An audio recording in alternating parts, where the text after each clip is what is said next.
అయితే హనుమంతుడు నారదుల వారి గర్వాన్ని కూడా అణిచేశాడా? నా స్వామిలాగానే హనుమంతుడు కూడా 64 కళలలో జ్ఞానుడు. ఎందుకు కారు?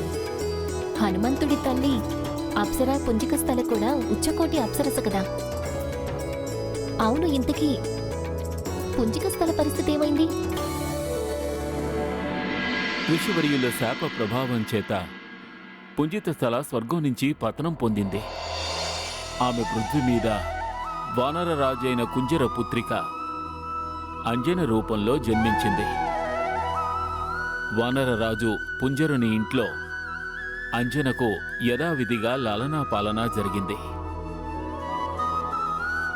పూర్వజన్మ ఫలితం చేత అంజనకు సైతం భగవానుని శంకరుల పట్ల అనన్య భక్తి కలిగింది. సమయం గడుస్తూ వచ్చింది.